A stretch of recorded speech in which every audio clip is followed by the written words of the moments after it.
Welcome to this webinar on what the future of membership has taught us. So, I am Maddie. I lead global events and brand partnerships at NationBuilder. For those of you who don't know us, we are a community building platform used by advocacy groups, political parties, nonprofits to engage supporters and move them to meaningful action. And so the questions that we're exploring today are ones that we think about a lot at Nation Builder and ones we hear from our customers constantly. So the session is built around the future of membership, which is a research report driven by Izzy here in partnership with ourselves at Nation Builder as well as Brand Response.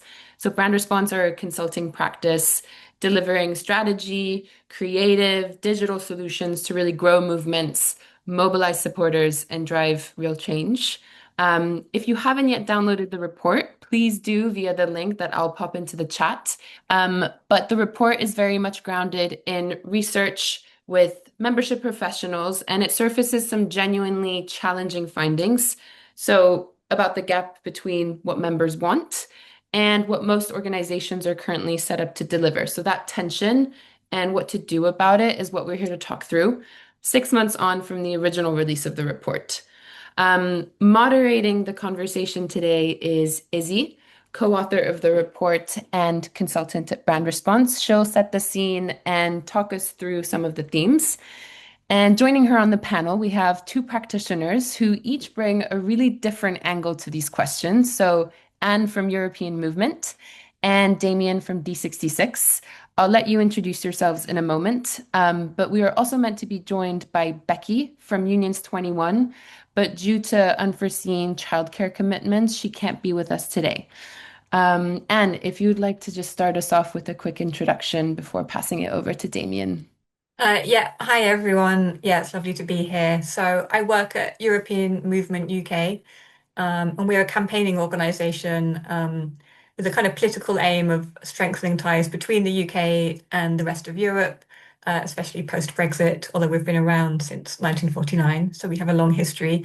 And we're a membership organisation, so we have 27,000 individual members who kind of stand with us in that mission and support, yeah, rebuilding the UK-EU relationship. And I'll pass over to Damien. Thanks, Anne. I'm Damian Stoijmans from the Netherlands. I work at D66. As you might be able to guess, we were founded in 1966 as a progressive democratic party. Right now, we're represented in almost all level of government, not the water boards, but an established, well-known party in the Netherlands. I work on membership acquisition, both on kind of the tech side and on the human side, where we also look at, okay, how do we make sure our organization is equipped for handling memberships? And I was very happy to work with Izzy also on yeah, finally diving into how we define membership as an organization and how we can actually steer as an organization to make it a better experience. A quick word on format. This is deliberately informal, conversational. There are no slides, no presentations, just a real discussion. And yeah, without further ado, I will pass it over to you, Izzy. Thanks so much, Maddie.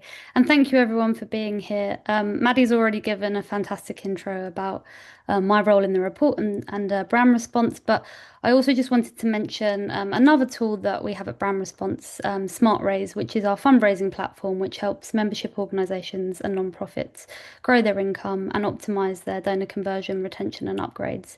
And the reason I wanted to mention that is because both Smart Raise and NationBuilder will come up a little bit in the conversation today. So yeah, useful for everybody to have that background. But I really want to start with a bit about the report. I think it's worth explaining how it came about and why we believe it was necessary. When we started this project, we were really struck by something. There was lots of anecdotal knowledge floating around the sector, practitioners sharing what was working in their organisations, at events, in one-to-one conversations, over coffee, but very little had been captured in a kind of rigorous, citable way that others could really learn and act on. So we wanted to create something that took all that informal best practice and make it into something more usable. And as Maddie mentioned, this was really an informal task of, diving into 22 deep conversations with senior membership professionals spanning a real range of different organisations, trade associations, professional bodies, trade unions, NGOs, campaigning networks, and political parties. And then we then tried to turn what we found not into just a set of kind of insights, but really a set of practical examples and implementable recommendations. Not just here's what's happening, but here's what you can do about it. And even more importantly, here's what others in the space have been having success with and why. Those practical examples we think are really key, but the report isn't an end in and of itself. We know that what works evolves as people put those recommendations into practice and then learn further from what happens. And that's what this is really about today, having a forum, hopefully a regular forum as well, where we can share updates and explore different ways to iterate our thinking. Another reason that we think this is really important, and in fact a key finding from the report, is that this is a landscape that just keeps shifting. The cost of living crisis, the attention economy, political volatility and apathy, they're all impacting the way that people relate to membership. And as a result, organisations are operating under real pressure right now. The report found that they're facing greater expectations with fewer resources, competing demands with more saturated time, as well as a fundamental shift in how people want to belong and participate. They want visible impact, values alignment, and a sense of identity. And they also want to move fluidly between online, offline, formal and informal, low commitment and deeper roles. It's a lot for organisations to manage, and many organisations are still designing for a different type of member. The biggest risk facing organisations right now, as Maddie said in her intro, is not decline, but that misalignment. That misalignment between what organisations are building for and what members say they really value, how organisations are investing their budgets, and where the real leverage might lie. And that misalignment shows up in three quite specific thematic areas that are kind of charted in the report. And they're the areas that are going to structure today's conversation. So now I've given kind of that broad background, I want to jump into those thematic areas. The first area is around engagement, member and supporter engagement. And the research found what I'd call a passivity problem. So most organisations told us they can generate surges in memberships quite successfully around campaigns, crises, or big public moments. In fact, half of the organisations we surveyed reported membership growth in the past year, which is obviously a really positive finding. The flip side to that is that far fewer felt that they were being successful in converting those surges into sustained involvement. So in short, kind of most of those passive members joined during a surge. They felt something, they acted, but then nothing much happened to bring them further in. And I want to come to Anne first on this because European movement sees this pattern quite directly. You know, in our interview, you spoke a lot about seeing surges of support around particular political moments, but there sometimes being a challenge for that to become active membership. So I guess my question is, are there any tools or strategies since we last spoke as part of the report that you've been using to address this gap? And what have you found that works? Yeah, thanks, Izzy. Yeah, I think with our issue of kind of the UK and Europe and Brexit, it is something that has seen very big political moments and moments of kind of outrage, and that has worked very well for us in terms of getting a lot of new people on board. And sometimes, yeah, in kind of moments you wouldn't expect. So in the last few years, our biggest day of new members was Donald Trump's inauguration. We obviously work in the UK, we don't campaign in America at all, but that kind of challenged people, I think, to think about the direction our country is going in and kind of where our kind of alliances and values should be focused. And as you said, not all of those members go on to become active members. So one thing we've really been looking at, so we have a network of kind of local groups in communities across the country. So we've got 100 local groups with quite different levels of kind of activity who are kind of doing more in-person campaigning, speaking to people in their communities. So we've really been looking at our kind of welcome journeys for new members about how we kind of let people know who've come through online channels, who've seen our content, but maybe don't know who we are as an organization, to make sure our kind of journey for members kind of really tells the story of who we are and all the different ways that we campaign and the different ways that they can get involved. So yeah, we use NationBuilder's custom workflows. And we've also kind of built in a kind of geographical mapping where we can kind of map someone to a local group when they sign up based on their postcode. And we've recently introduced making sure they kind of get a customized welcome email, not just from us as an organization, but from their local group leader as part of their journey with us. So they kind of know where to go and they know what's happening kind of locally, and that kind of pathway to engagement is obvious to them rather than something that some of our members might have been a member for years and not even know that there is a group near them who are quite active. So we're seeing some good results from that, although it's a little bit um, not everyone has got a local group near them that's active, so that's something we have to take into account. And I think kind of custom journeys that kind of give people a sense of all the ways they can engage and make that very accessible for them in general. And also kind of knowing that one size doesn't fit all in terms of how a member might engage. So our membership, we know quite a lot about their demographics. We have quite a lot of older members. So we kind of had this problem. We kind of said only 20% of our members are involved in a local group. How can we change that? A lot of members came back to us and said, oh, actually, I'm 85. I support what you do completely. I'm just not up for going out and doing that kind of campaigning. So we do make sure we kind of give people this kind of real menu of ways they can engage. Some of it might be quite political, petitions, engaging with their MP. Some of it might be more joining discussions and webinars, more of a kind of online engagement. So I think we've really been kind of evolving what we see as an active member. And although we still want those members that come into groups, we kind of know that we want to make sure members are kind of at whatever level of capacity kind of know how they can engage and how they can help. That's really interesting. And I think those kind of principles of being very personalized, as well as providing a lot of flexibility and choice, are really actually going to resonate with Damien because I know when we spoke, Damien, about D66's challenges tackling engagement and the joining experience after first engagement. Um, you talked a lot about the importance of asking the right question at the point of sign up so that that can kind of guide the engagement journey after and ensure that, the journey people are guided on is all of those things that Anne just described, flexible, personalized, localized. So I wonder if you can talk a little bit more about that, what that kind of process of asking the right question at the start looked like and how it changed how you designed afterwards. Yeah, so I actually came into politics. Like I found I first got serious with politics as a volunteer organizer, and I remember I had a real breakthrough when I stopped trying to tell people this is what you can do, and now I need you to sign up for one of those options. And I just switched it around and started asking them what they want. And once they told me what they wanted, usually it ended up being one of those options, but I wasn't selling anything. I was just trying to help them guide them through this organization that they just signed up for.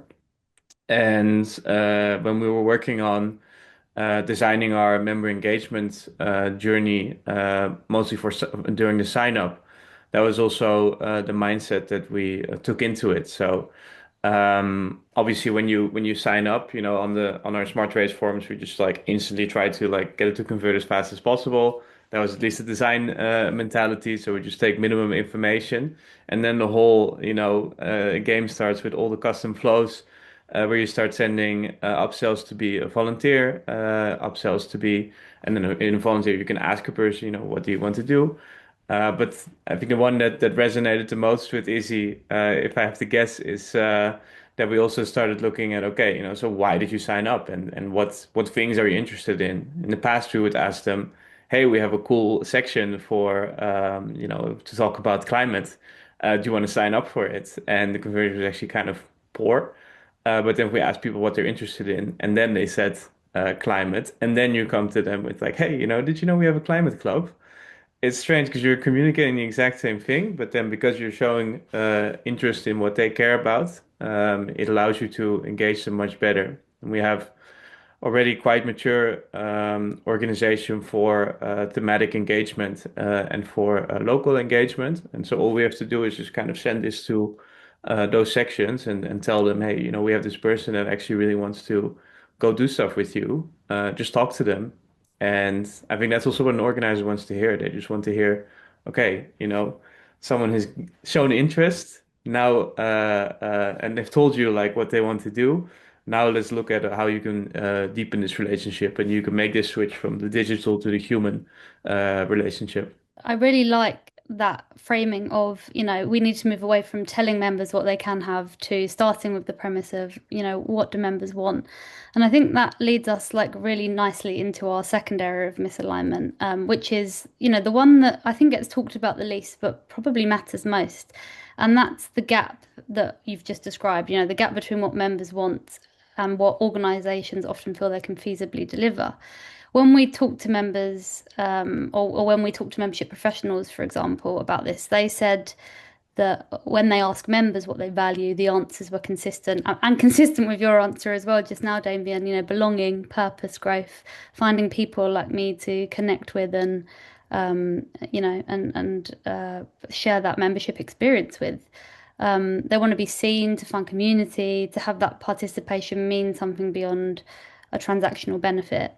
But then when we asked organisations what they think members value, the answers were quite different a lot of the time. It was framed understandably from the perspective of the organisation, mobilisation capacity, financial sustainability, sometimes even political legitimacy if that organisation had more of a role in kind of public affairs, for example. And it wasn't that those answers were wrong, it's just there was a clear misalignment between the organisation's answers and the members' answers. And I guess I bring all this up because I want to dig a little bit more into that with you, Damien, and talk about how you built the whole membership model, not just the supporter experience, but actually like your communications and your branding of D66 to communicate what the party stands for and kind of inviting members, sorry, to kind of find themselves in that identity.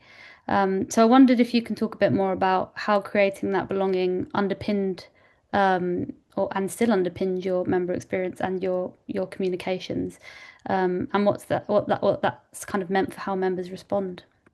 Yeah, so this is this kind of identity turn for member engagement is, I think, one of the most interesting things that are developing now because um, I think in the Netherlands we're seeing that political participation is actually increasing in terms of member counts, at least for the last 2 years, which always feels a bit strange when you read back old reports and it says, it's in permanent decline, like it invalidates all those conclusions.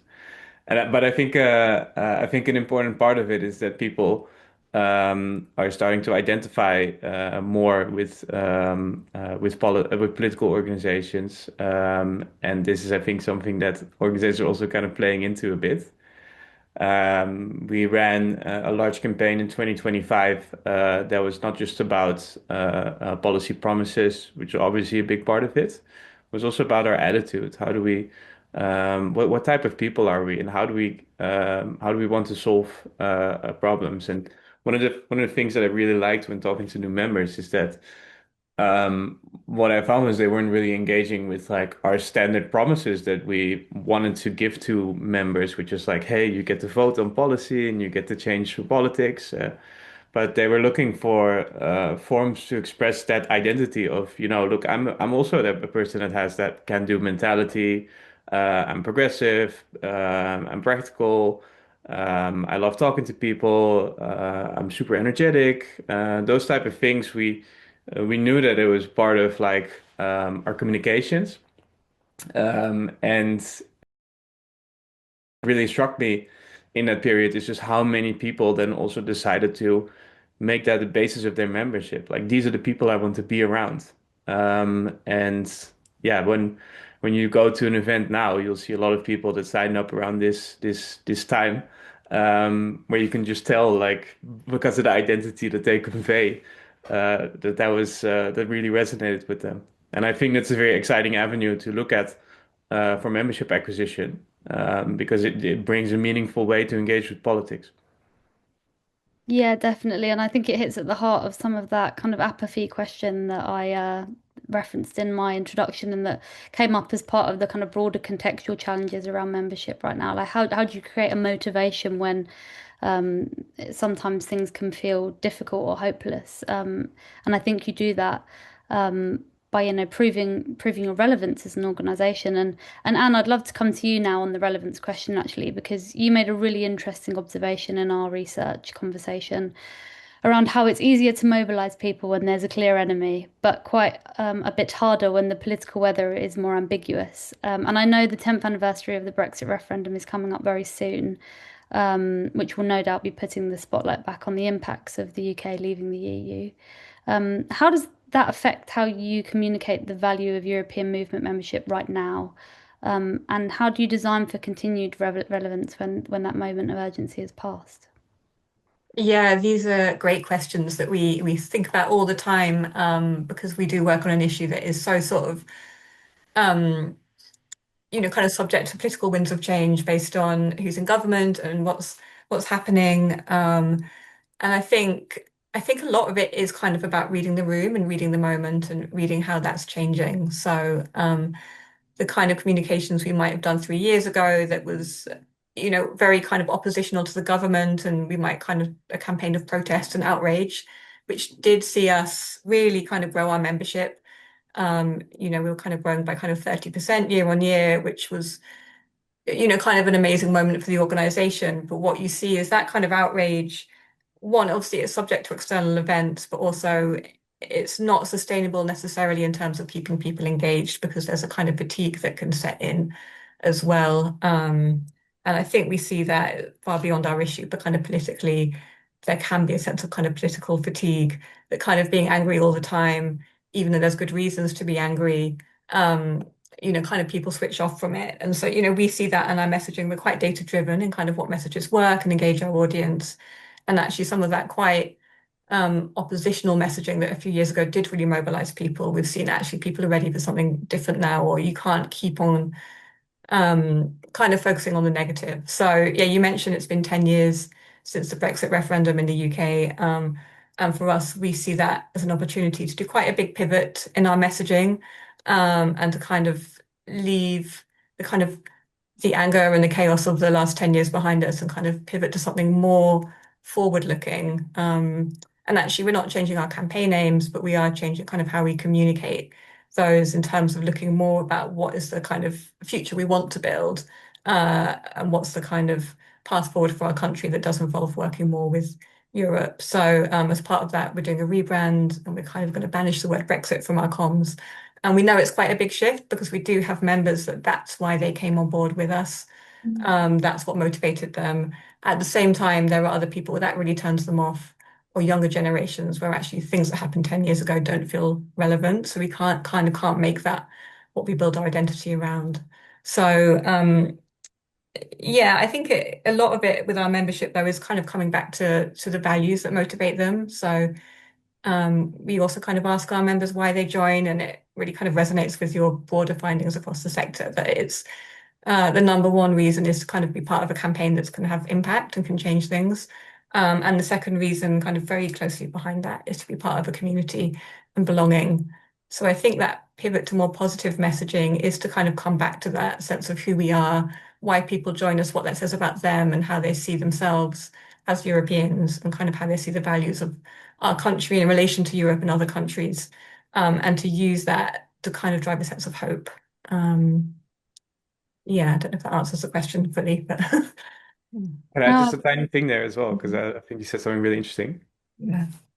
I think like going away from also the opposition between your comms, which is like it made sense to it's good to have an enemy that like you can point at and say this is what's going wrong, but it really biases to very negative messaging. I think when your communication can be more about who you are and what you stand for, which was just not realistically, it was just not feasible a couple of years ago. Then it also opens a space where membership and engagement becomes more natural because the kind of organizing side of the organization has always been about, building that optimism, building that sense of shared values. But comms has not really had that for quite a while, I feel. And now we're able to unify it a little bit better, which I think makes strengthens both sides. for sure. I like that, like bringing a community organizing spirit into kind of broader mass communications. And I guess, is there a bit of a follow-up there, Damien, about how you at D66 do that? Like, how do you bring that kind of collective positive, optimistic spirit and make it kind of salient on a national scale? Because it's a really hard thing to do. We're seeing governments all over the world struggle with doing it, right? You'd have to ask one of our comp strategists for how exactly they do it. But yeah, one thing I just appreciate is that this optimism has radiated through the whole organization, and then you see people come up with all types of creative ways to do it. So when a policy proposal is launched, we have people that think about, how do we make sure that it screams that it's from us and that people can be and that there can be like an opposition because you still need to understand who is for something and against politics something it's politics um, but then being able to be very for something and really supporting something and having other people say that they're against it actually creates a dynamic the same way that being very much against something creates a dynamic, but then other people are creating the opposition dynamics. So, okay, I'm sorry, that's a bit vague, but when we launched the plan to build 10 new cities, it was just with an air of excitement. Okay, let's build things, let's switch things up, let's look at new approaches. And then the comms around it became a lot of people opposing this idea, and that created this tension that's needed in politics to make it interesting. But also from the optimistic and positive side, you can create that tension. No, that wasn't vague at all. That was very, very specific, actually. And I think really useful to have that, practical example of how that manifested in terms of policy as well. Because, that can be where things get very technical.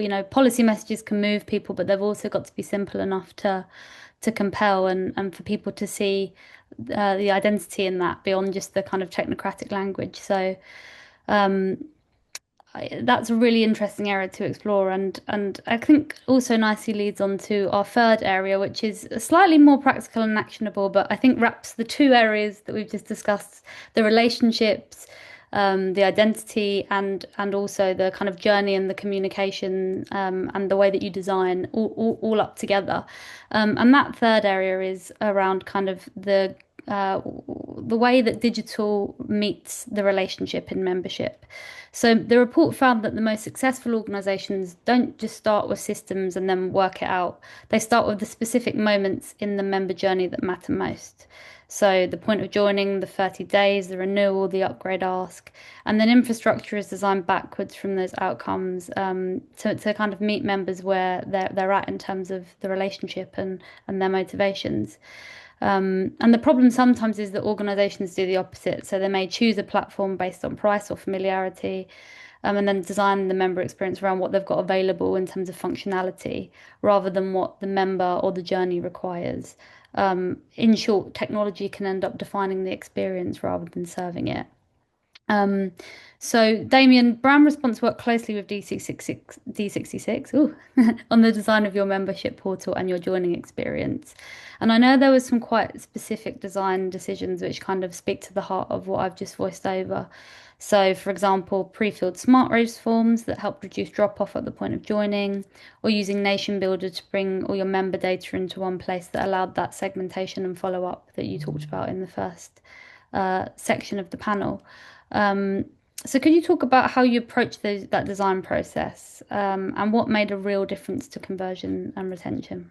When we worked with Brand Response also to implement our new portal and work on a kind of our whole new tech stack, we looked first at, okay, how does this member journey look like? And I think essentially everything we were looking at was relatively standard. So just, okay, we're onboarding people, and then we're onboarding people, we're asking them to become volunteers. And then actually a lot of stuff came from brand response instead of me, because like I was just thinking like, let's just get the system implemented and get it over with. Where they really helped think about, okay, what touch points do we have? How do we make this? How do we reduce churn? How do we make sure that people change their payment information? For example, um, it was during the design process that we looked mostly at onboarding and making sure that we could really look at the conversions that we were looking for. But then actually, because brand response has also been working on an entirely different issue, which is fixing churn and making sure that people are just the friction gets removed from all the financial interactions you have with an organization. Actually, it was them coming in and saying, okay, if you click a button, you can like have a slightly, you can donate a little bit more or a little bit less, or you can change your payment information, and by that way, just reduce churn. So if you ask, okay, how do we get there? Yeah, I have to admit that was not all me. It's always nice to share in the credit. So thank you. And if I Oh, could, sorry, the pre-fill actually. I forgot about that. But that was just once we had all the data like up and running. Then we knew that like we have to collect quite a bit of financial information for legal reasons in the Netherlands, and that it was like quite a big friction for donors, either because we would not track enough information and had to like at our end then fix it, or because it's just a lot of stuff to fill in, and just having all the data together and making sure that our the forms work with it. Yeah, it seems like a trivial thing, but it really made a huge difference in conversion. And that's to translate that into non-techno speak, it's just a lot more money that you get for the same interaction. I was going to actually ask a follow-up question on like what that looked like in terms of results, but a lot more money, I think, is a great answer. Um, so Anne, moving on to you and your experience in this particular area. When you think about the moments in the member journey that matter most for European movement, where have you found that technology has helped? So I'm thinking, for example, there's been some custom membership joining pages you've worked with us on with, and there are other things I know that you've been working on with NationBuilder. You talked about your, custom journeys in the first part of the panel.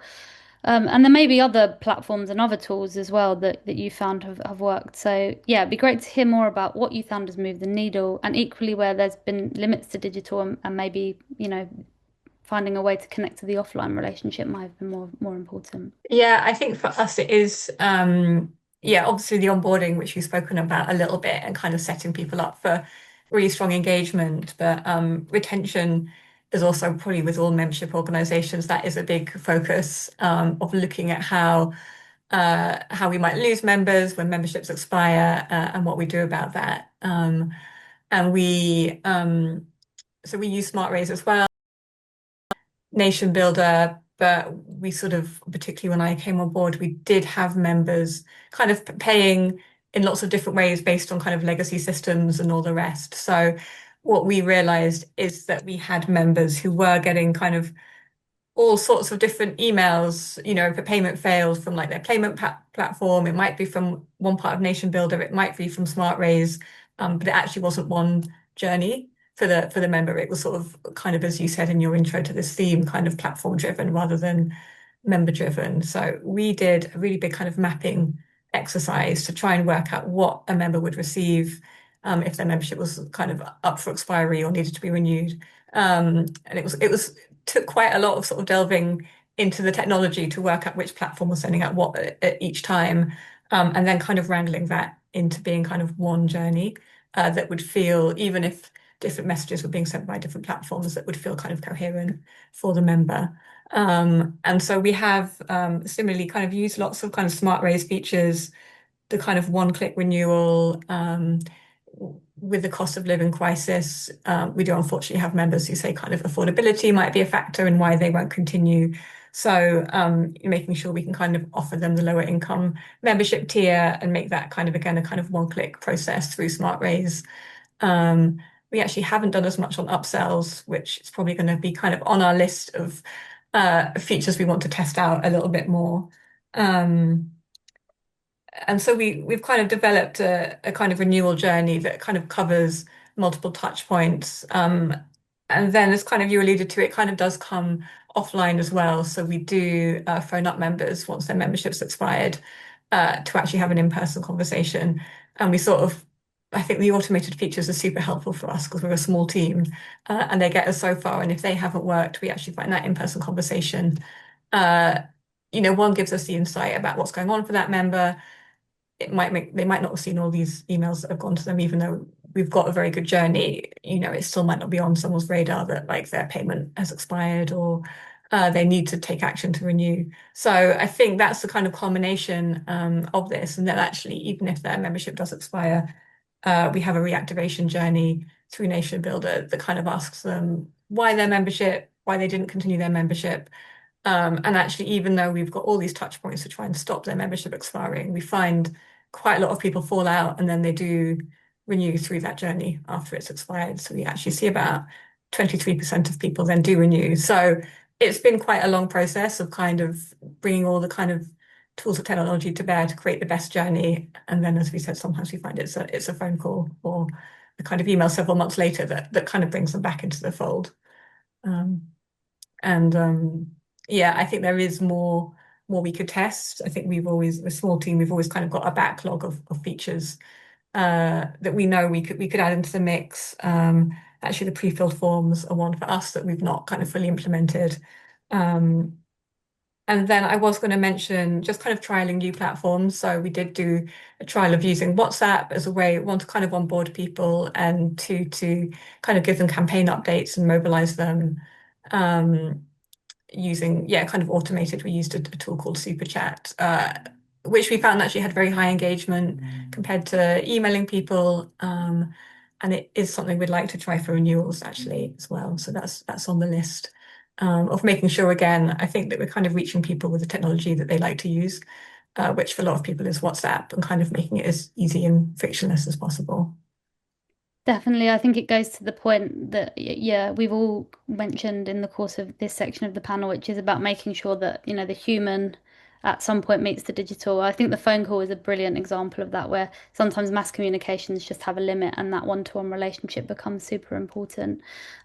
Just a quick follow-up actually on WhatsApp was that mainly for the kind of membership journey and kind of payments and renewals, or was it used at all with some of the kind of in-person, offline, digital organizing aspects that you were kind of referencing in the first panel, part of the panel, sorry. We were using it more actually for kind of campaign engagement. So we tested it with a particular campaign to kind of give people more updates and kind of encourage them to get kind of involved in kind of taking more actions and sort of engage more personally too. So we kind of found that compared to email, it kind of lent itself more to us then responding and having a little conversation with the person if they had an idea for how to support the campaign.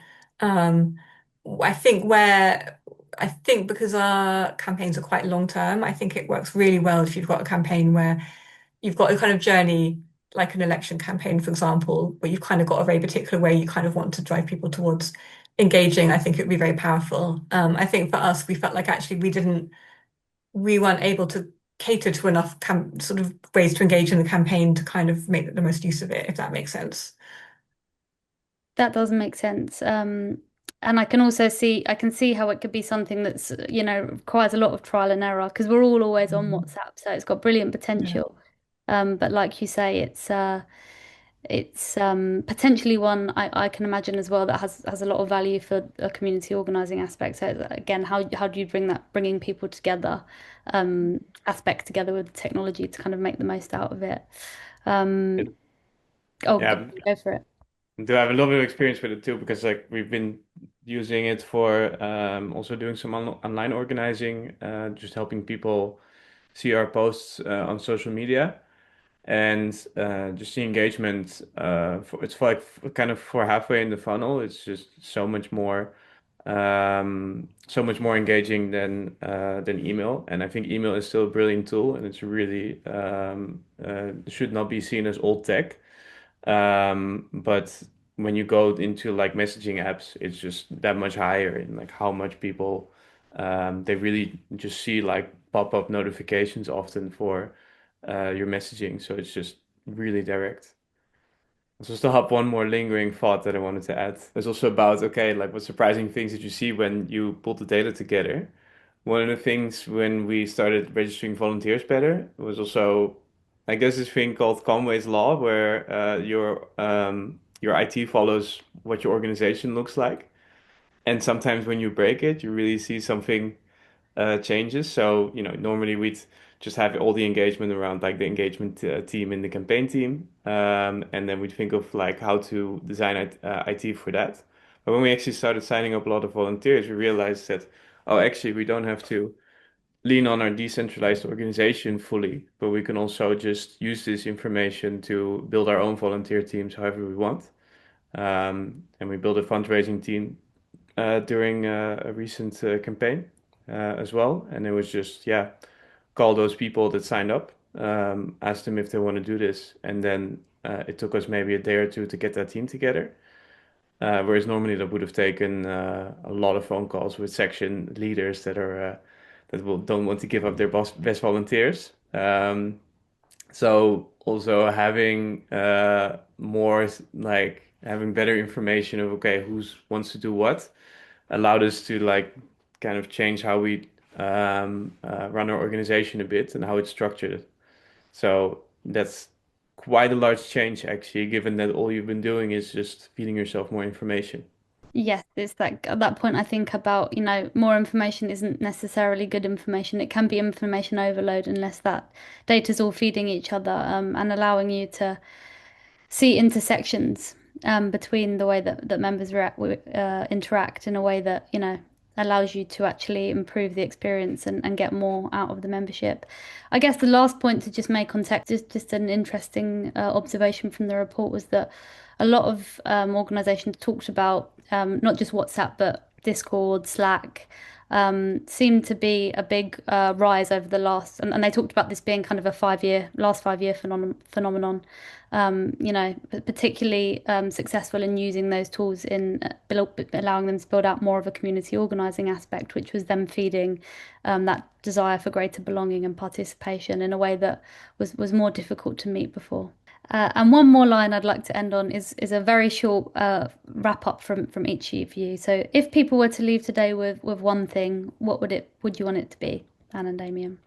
I think for me, it comes back to being very led by what our members want and what they tell us, and not taking that one size all approach to engagement or to journeys, but to kind of using technology to kind of automate as much as you can, but building that fluidity where you can kind of really personalize it to what our members want, and giving them that kind of range of options to engage. For me, I think I'd want it to be that the tech is maturing. We have solutions now that allow us to build the membership models that we want.